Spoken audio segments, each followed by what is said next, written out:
What if I told you that the future of the British monarchy was reshaped by a routine ship registry update? Not a scandal, not a whistleblower, not a dramatic confrontation. A maritime filing that almost nobody reads. And what if I told you that document triggered a chain reaction that has now stripped Queen Camilla of her power? By the time you finish this video, you will understand exactly how Prince William staged a quiet coup inside Buckingham Palace, and why Camilla's secret luxury yacht trip was the final straw. But before we go any further, let me ask you something. Should the future king have the power to remove his stepmother from royal life? Or is this a dangerous precedent that could destabilize the monarchy? Drop your thoughts in the comments, because this question has divided the royal family like never before. And hit subscribe to Royal Talks TV, because we bring you the stories the palace doesn't want you to hear. Prince William has basically staged a quiet coup inside Buckingham Palace. And his first major move, to systematically remove Queen Camilla from the royal machine. After a secret luxury yacht scandal completely blew up. The wildest part isn't even the yacht. It's the fact that this whole thing unraveled because of a routine ship registry update. A maritime filing that exists purely for insurance purposes. And it ended up triggering a chain reaction that is now reshaping the British monarchy in real time. The trip nobody was supposed to know about happened in late July 2025. While William and Kate were doing back-to-back public engagements across the UK, visiting a children's hospice in Birmingham, attending a veterans event near Edinburgh, Camilla was on a super yacht anchored off the southern coast of France. This wasn't a royal vessel. It wasn't chartered by the Crown with an official staff list. It was a private super yacht registered in Malta called the Esperanza 3, owned through a holding company in Luxembourg, belonging to a Swiss-based financier whose name didn't appear anywhere in Camilla's official schedule. Her public diary, or any press release issued by the palace during that entire summer. No announcement was made to the public. No royal correspondents received a briefing. Even the palace press office, which normally records nearly every major movement of senior working royals, had absolutely no record of this journey. That alone tells you a lot. This wasn't an oversight. This was deliberately kept off the books. The yacht's owner is not a convicted criminal. Authorities have never charged him with any crime. But over the past 10 years, his name has appeared in multiple European lobbying disclosures. His company maintains active business interests in land development, agricultural policy, and heritage property laws. Fields that are uncomfortably close to the types of decisions that royal patronages and crown estate management can influence. He is exactly the kind of individual the royal family was supposed to avoid after the Prince Andrew scandals. And here's where it gets worse. Camilla had stayed on his boat before. That detail came out later, and we'll get to it. But for now, let's focus on this specific trip in late July, which lasted 5 days. The guest list featured a Conservative Party donor with active property planning applications in the West Country. It also included a European media executive whose company holds broadcasting contracts with businesses that receive royal endorsements. And there were at least 2 individuals whose names appeared in leaked files from a 2023 lobbying investigation in Brussels. None of these people were there in any official capacity. None of them were on the public record. The story didn't break because of some big investigative scoop or an anonymous whistleblower. It came to light through a routine ship registry update, a standard maritime filing that almost nobody reads unless you're an industry specialist. The document placed the vessel at a specific marina on a particular date. A royal researcher then cross-referenced this filing with a photograph published by one of the guests. It was a background shot of a dinner on deck, posted briefly on a private Instagram account before the user deleted it. But someone had already saved the image. Within 48 hours, 2 British journalists and a German media outlet received the photo. The German organization had spent years tracking European lobbying networks, so they knew exactly what they were looking at. By the first week of August, reporters were quietly verifying the basic facts. By the middle of August, the palace press office started getting phone calls. It was completely unprepared to answer. This situation was uniquely damaging, not just because of the vacation itself, but because of when it took place. For the previous 18 months, William had been pushing a very specific plan inside the palace. He wanted tighter controls on the outside relationships that senior royals could maintain. Stricter rules regarding gifts and hospitality from people with financial interests connected to the crown.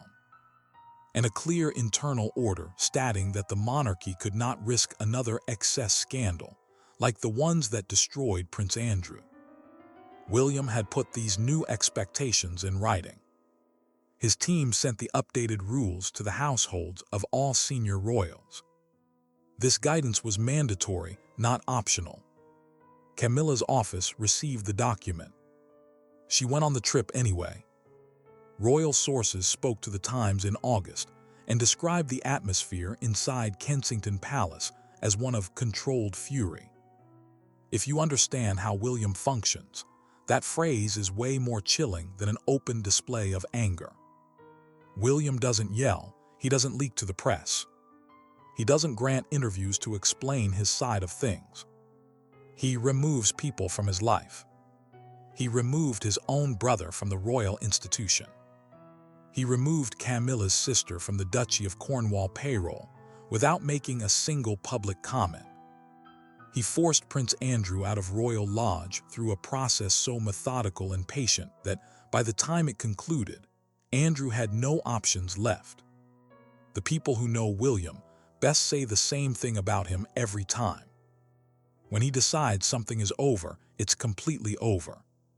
The formal announcement, if it ever comes, is just standard paperwork. So by late August, the question inside palace circles wasn't whether William would take action. It was how he'd respond and how quickly. But there's another detail we need to look at before we get to his reaction. Who told him? William didn't find out about this from the news media. He learned about it before journalists even started making their initial phone calls. Someone in the small group who knew about the trip, whether a guest, a staff member, or someone connected to the yacht's owner, made sure the details went straight to Kensington Palace. In the world of royalty, that's not just a leak, that's a warning. It means that whatever happened on that boat, at least one witness believed it was wrong enough to alert the future king directly. William had a source deep inside the circle. And that completely changes how we look at everything that followed. Because it proves the scandal didn't catch him by surprise. Someone deliberately handed him the information to prompt him to act. And he did. Now let's talk about the paper trail, because this is where Camilla's story really falls apart. The yacht Esperanza III is registered in Malta, carries a Maltese maritime license, and is owned through a holding company based in Luxembourg. This setup, island registration combined with a continental holding company, is pretty common for luxury vessels. But it also makes financial transparency extremely difficult. And that's a major issue here, because nobody has clearly answered who actually paid for Camilla's time on board. When royals accept private travel hospitality from outside individuals, they're supposed to declare it. There's a specific system for this. Senior royals who receive gifts, travel, or lodging from private individuals above a certain value must report it through internal palace channels. These reports go into annual transparency records that senior household officials review. Camilla's July trip doesn't appear in any of these records. The holding company that owns Esperanza 3 is registered in Luxembourg as Verlaine Capital Partners. It has 3 listed directors. One of them is a British citizen who was named in a 2022 Parliamentary Committee report on foreign influence in UK property markets. The report didn't say he committed a crime, but it did state that his firm's lobbying activities regarding heritage land decisions deserved closer scrutiny. Heritage land decisions are exactly the areas where royal support holds genuine influence. The King's Foundation, which Charles spent decades building and which Camilla is publicly linked to, weighs in on these kinds of choices. It's not definitive proof of wrongdoing, but it's significant. That answer landed very poorly inside Kensington Palace. The phrase "private travel is a personal matter" works fine for a holiday that a royal pays for themselves, with no outside financial links. It does not work when the travel is hosted by someone whose company has a clear financial connection to royal charities. At that point, it becomes a conflict of interest that the palace's own rules were created to prevent. William's office challenged Camilla's response within days. A source described this pushback as direct, meaning it wasn't softened by diplomatic language or sent through assistants. The message stated that calling this a private matter was unacceptable and demanded a full account of the trip's financing be provided to the King's senior officials immediately. As of the time of this report, that information still hadn't been provided. And to make things more complicated, this wasn't the first time. 3 palace sources confirmed to 2 different publications that Camilla had previously accepted hospitality from the same yacht owner. It happened during a long weekend in the summer of 2023. That trip was also kept secret and left off the transparency records. One senior official noticed the earlier trip at the time. A quiet conversation took place, nothing formal was recorded, and the matter was dropped. William didn't know about it then, but he knows about it now. This changes everything. What first looked like a single mistake is actually part of a pattern. The pattern was flagged once and ignored. And the same yacht owner hosted Camilla again in 2025, 2 years later, after making financial contributions to royal structures. In the meantime, the key document for William's team wasn't the port list. It was the charity accounts. They cross-referenced the $40,000 donation from Verlaine Capital Partners against the dates of both yacht trips. Then they checked it against the 2024 planning application, submitted by a branch of that same holding company for a heritage site in Somerset. The application was rejected, but it was reviewed by a group that included advisors appointed by the royals. Nobody is saying Camilla stepped in to influence the outcome, but the appearance of a close relationship with businessmen seeking decisions from bodies linked to her network is exactly what the palace promised to stop. By late August, William's team saw that this was no longer just a story about a yacht. It was a failure of palace governance. And that left everyone facing a question nobody inside the palace wanted to ask out loud. Did Charles know? The meeting that changed everything took place on a Tuesday during the first week of September 2025. It was held at Kensington Palace rather than Buckingham Palace. And that choice of location is highly significant. William choosing his own residence instead of the King's home sends a clear signal before the meeting even starts. 3 senior advisors attended. William's private secretary, his communications secretary, and 1 official from the King's household who had been ordered to attend rather than invited. Ordered is exactly the right word, and nobody in the room missed the importance of that distinction. William brought a physical folder filled with printed documents instead of using a digital screen. Inside were the charity financial statements, the port logs, the lobbying disclosures from 2022, and a single-page summary of the 2023 trip. The earlier journey that had been quietly noted and then hidden away by an official who should have passed the information up the chain of command. He placed the folder on the table and left it there.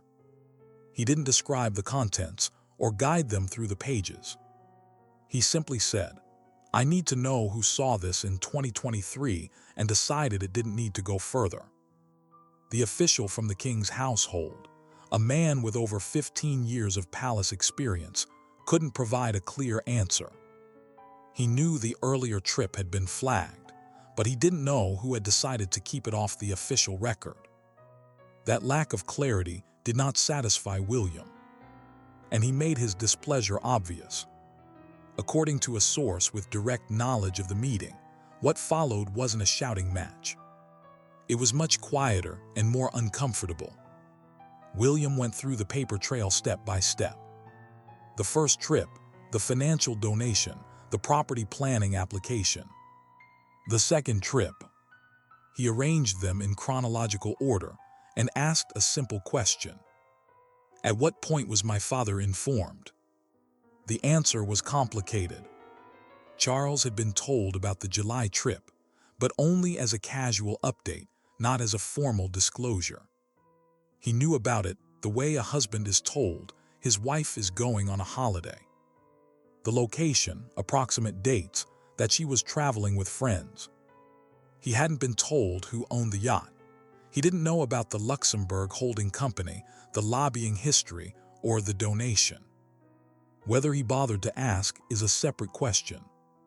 And it was one nobody in the room was willing to answer directly. William sat in silence for a moment before saying that the king didn't know because the system failed to protect the right things. Then he made 3 specific demands. First, a full written disclosure of both trips had to be given to the king's principal private secretary within 7 days. Second, a full review of Camilla's patronages was required to check for links to outside donors. Third, an immediate suspension of all contact between Camilla's household and the yacht owner. Camilla pushed back against this final demand through Charles. The king called William the next day, arguing that Camilla had no intent to deceive and that a formal review would only leak to the media. William responded directly, nodding that the story was already out, and the palace could either manage the situation or be destroyed by it. Charles didn't agree right away, but he didn't tell William to stop either. By the end of the week, Camilla's office sent a partial disclosure, which William's team immediately rejected as incomplete. This formal rejection of the Queen Consort's office by a future king has no modern precedent. A stalemate followed, with Camilla's office providing only the minimum required information. But the stalemate ended abruptly when a new piece of information emerged from inside the palace. One of the yacht guests had held an unlogged meeting in London with a member of Camilla's patronage advisory board just 6 weeks before the trip. There's a photograph from September 12, 2025, showing Charles arriving at a film premiere in London completely alone.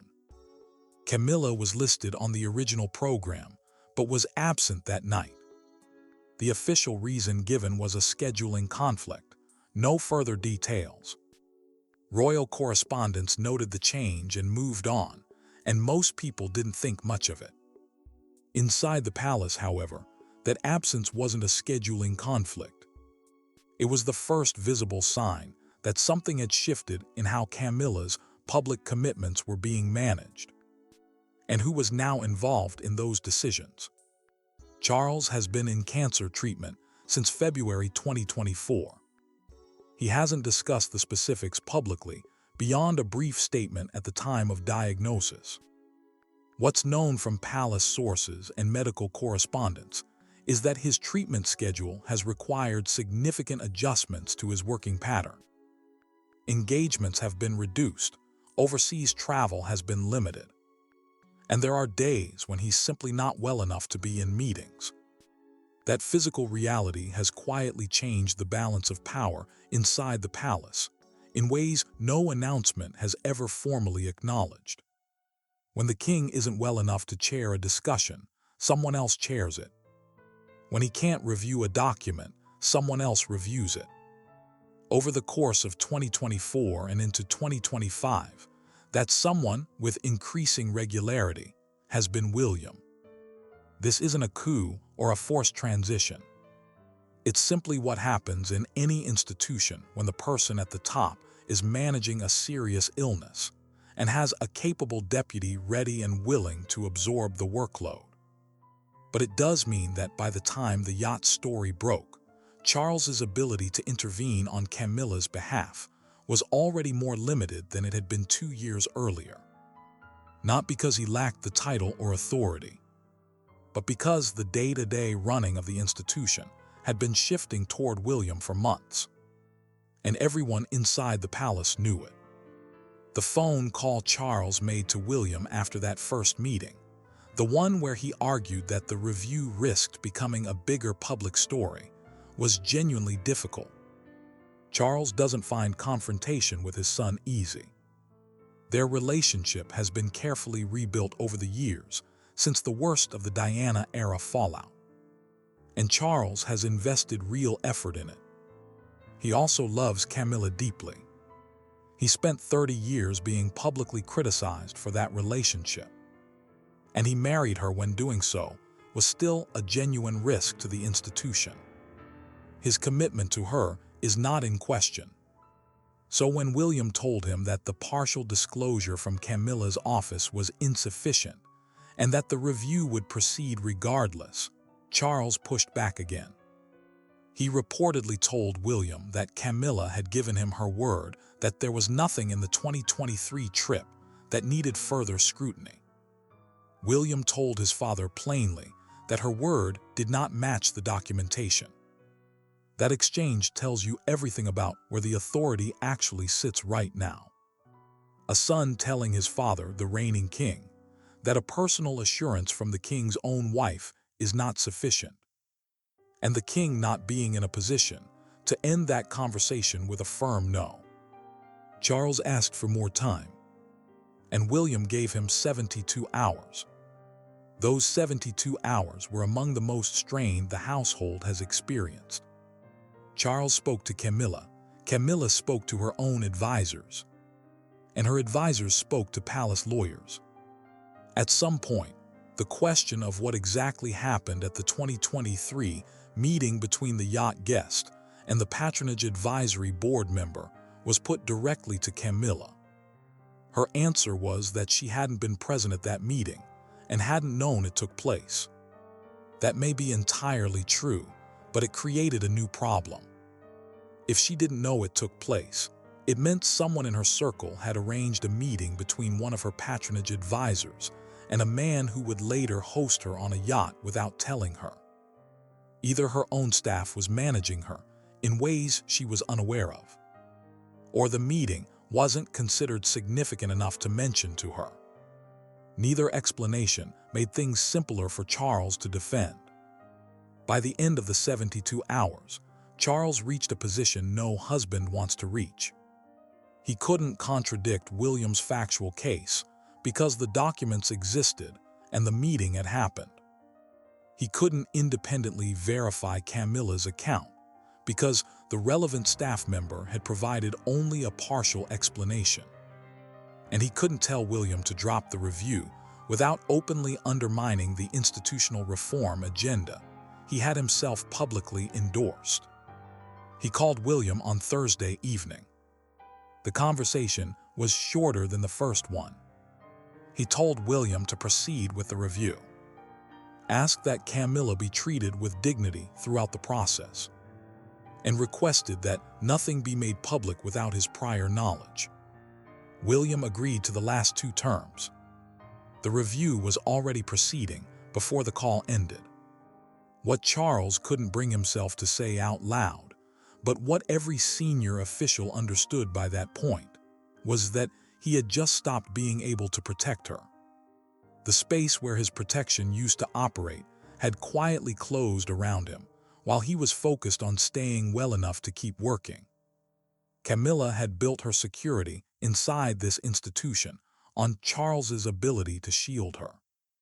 That shield had just developed a crack too wide to patch. So what does removal actually look like? In royal terms, Camilla's autumn schedule, as originally drafted by her household in July 2025, included 14 solo engagements between October and December. These were patronage visits, charity dinners, the opening of a hospital in Cardiff, 2 literary events for her reading initiative, and a keynote speech at a women's leadership conference in Edinburgh. By the end of September, 6 of those engagements had been quietly reassigned. They weren't canceled. They were given to a different royal for the same date and event. The organizations involved were told the change was due to scheduling pressures, and no further explanation was given.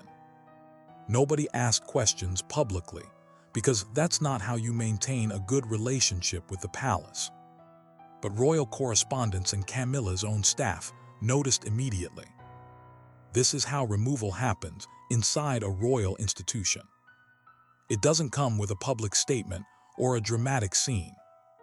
It comes through a diary where the list of engagements grows shorter. Briefing documents stop arriving, and meetings happen without you. The machinery of royal life relies entirely on access to information, events, and decision makers. When that access shrinks, your influence shrinks too. Staff members quickly realize their futures are no longer tied to your office. And the power shift is complete without a single word being spoken. William didn't need to issue a statement about Camilla. The staffing changes occurred in 2 phases. In early October, 2 senior members of Camilla's team, her deputy private secretary and a senior communications advisor, were told their roles were being restructured as part of a palace efficiency review. Both accepted alternative positions within the wider royal household, and neither was replaced. The second phase was quieter, involving the redeployment of 3 junior staff members by the end of October. Camilla's dedicated team dropped from 11 staff members at the start of 2025 to just 7 by November. At the same time, her access to information was restricted. Senior royals received regular private briefing documents on foreign policy, domestic politics, and institutional matters. Camilla had received a broad selection of these since the coronation. But from October onward, her distribution was narrowed. Foreign policy and unrelated institutional briefings stopped entirely. She was moved from being kept informed as a matter of course to a strict need-to-know basis. Kate's role in this transition has been unmistakable. She took over the Edinburgh Women's Leadership Conference and 2 of the charity dinners originally scheduled for Camilla. Kate's office confirmed her attendance within a week of these reassignments, which suggests her team knew the slots were opening before Camilla's team had even processed the change. This deliberate repositioning allowed Kate to step into spaces Camilla once occupied, ensuring continuity for the organizations involved. One final detail from late October highlights how complete this shift has been. William and Kate spent the weekend with Charles at Highgrove House, his private country home in Gloucestershire. Camilla remained at Clarence House in London. Palace sources described it simply as an informal family weekend. The fact that Charles, William, and Kate spent time together without Camilla was closely noted within the palace. Camilla still holds her title and appears at official events alongside Charles. On paper, she remains the queen consort. Yet her diary is thinner, her staff is smaller, her briefings are limited, and her engagements are being filled by someone else. You don't need a formal decree to alter someone's position. You simply change everything around them until they feel the difference. And she feels it. In November 2025, William gave a private speech to a group of senior civil servants involved in public sector management reform. The event was closed to the press, and no transcript was ever released. But two people who attended later described the meeting to journalists. What they reported wasn't the kind of careful, cautious language people usually expect from a future king trying to protect his image. William told the room plainly that institutions that protect individuals at the expense of their own integrity do not survive. He didn't point to anything specific. He didn't name anyone. He didn't need to. Everyone in that room already knew exactly what had been happening inside the palace over the previous 3 months. To understand why his reform plan isn't just a theory, it helps to look at what William actually controls right now. The Duchy of Cornwall generates roughly £30 million every year and covers 135,000 acres across England, the Isles of Scilly, and major financial holdings. William has managed this massive estate since September 2022, when Charles became king. In less than 4 years, he has replaced outside contractors, restructured the management team, and cut arrangements that relied on personal trust rather than written agreements. That last point is crucial. Undocumented arrangements based on personal trust are exactly what happened on that yacht. William didn't develop his strict view on governance by accident. He built it over years of running a £1 billion estate. And he proved it worked there before applying it to Camilla. The Royal Foundation shows exactly how his mind functions. It has a chief executive, a board published annual accounts, and clear goals. When a program fails to deliver, it's cut. One former advisor explained that William runs the organization like someone who has been burned by secrecy before, and believes documentation is the only real protection. Everything is on the record and open to review. This isn't a personality quirk. It's a system built after watching his own family repeatedly damage themselves through informal, unrecorded arrangements. William has been very clear about the kind of monarchy he intends to build. He wants fewer working royals, tighter controls over who represents the crown, and zero tolerance for outside financial relationships that appear to be conflicts of interest. The yacht scandal simply gave him the justification and momentum to speed up these changes. The reduction in working royals is already happening. Andrew and Harry are gone. Extended family members who used to handle regional events have been quietly phased out. The public face of the monarchy is now essentially William, Kate, Charles, and Anne. With reduced workloads, this smaller group is much easier to manage, meaning fewer risks, fewer informal relationships, and fewer secret trips. Kate's position in this new structure has changed significantly. She returned to full public duties in early 2025 after her cancer treatment. Quickly taking on a heavy workload, her office now handles major coordination tasks, and she attends strategy meetings that traditionally would not have included the Princess of Wales. One source described her as a co-strategist rather than just a supporting spouse. William trusts her judgment above all others, making her the second most powerful person in the institution. Against this backdrop, Camilla's reduced role isn't just a temporary punishment for the yacht trip.